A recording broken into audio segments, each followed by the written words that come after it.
Bonjour à tous, bienvenue au Cercle à la Boisse. Dernière vidéo avant l'anniversaire, donc qui aura lieu à partir de vendredi. Dans toutes les dernières vidéos, je vous ai parlé d'arbres, d'oliviers, de palmiers, de choses comme ça. Là aujourd'hui, on avait envie de vous parler un petit peu plus de choses fleuries, parce que là, on est dans une super période aussi pour mettre du fleuri. Le temps n'a pas été très favorable, mais malgré tout, mars reste quand même un mois très intéressant pour tout ce qui est vivace. Et donc, la vidéo d'aujourd'hui, je vais vous présenter pas mal de variétés de petites vivaces et une offre qu'on aura qui est valable sur tout le printemps sur des vivaces en pot de 18, donc celles que j'ai derrière moi, qu'on vend 7,50 € en prix unitaire et 20 € les 3. Donc je vais vous les présenter une par une fois qu'on aura fait le tour global et vous expliquer un peu dans quel type de massif, dans quel conseil d'utilisation vous pouvez avoir dessus. Allez, la première ici, donc ça c'est du Lewisia. Le Lewisia, c'est une plante grasse non gélive. Donc on me demande souvent justement des plantes grasses non gélives. Gros intérêt, c'est très résistant au sec. Autre gros intérêt, une petite floraison assez sympa. Et en fait, elle remonte tout au long de l'année. Donc là, vous voyez, on voit déjà les boutons qui peuvent ressortir. Mais c'est une floraison très longue durée pour une vivace, avec beaucoup d'avantages de ce point de vue-là. La deuxième, alors on change complètement d'intérêt, c'est du Bergenia.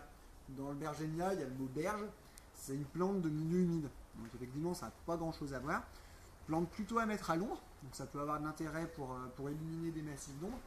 Une floraison assez sympa, un feuillage vert qui est vert tout le temps, même en hiver, donc un feuillage persistant, ce qui n'est pas toujours le cas sur les vivaces. Donc voilà, une petite vivace aussi assez intéressante. Après, ici, donc en fait tout le massif qu'il y a là, c'est tout la même chose, je vais vous en sortir une. Donc c'est de l'aubriette, c'est une vivace très très classique, qu'on retrouve partout. Vivace très très couvrante, donc qui peut étaler sur quasiment 80 cm² pour un seul pied. Une floraison un peu moins longue que les deux premières, mais très très éclatante. Et dans les premières floraisons, en gros elles sont en fleurs depuis bientôt 3 semaines, même dehors, même avec le froid. Donc c'est les premières floraisons, un peu comme le forsythia pour les arbustes, pour les vivaces on a l'aubriette. Voilà, je vais ensuite passer de l'autre côté pour vous montrer les deux dernières. Là, vous pourrez voir en même temps, il y a pas mal d'œillets, on a rentré beaucoup d'œillets, on a de la primulaire derrière, j'ai de l'anémone, enfin il y a vraiment beaucoup de choses en fleurs. Je laisse faire le tour.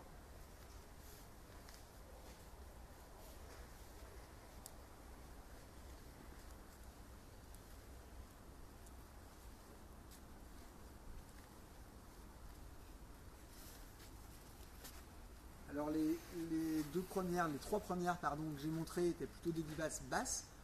Là c'est de la giroflée, donc c'est une plante qui est très connue, mais ces variétés-là elles sont un peu moins, notamment ces coloris. On a du rouge, du jaune, et ce coloris qui est bipolaire en fait, violet et un peu orangé.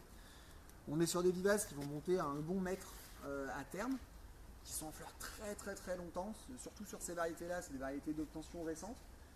Vraiment une très très longue durée de floraison, et pour redonner un peu de volume à des massifs, c'est toujours très très intéressant. Une très belle plante, pas très utilisée, et c'est un peu dommage. La dernière que je voulais vous montrer, qui est aussi assez connue, c'est l'Ancoli. Donc l'Ancoli, il y a toujours deux couleurs sur la fleur.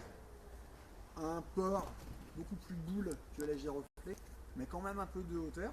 Une floraison plus longue que l'aubriette, mais à peu près comme la giroflée, on est sur des 2-3 mois de floraison.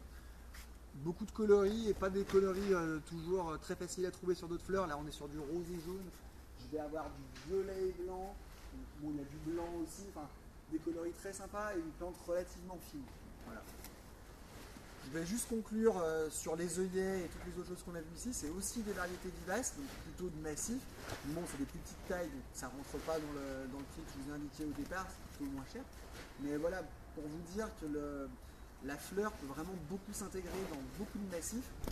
Ça ne doit jamais être la base principale de notre massif, parce que forcément, qui dit fleur dit période sans fleurs.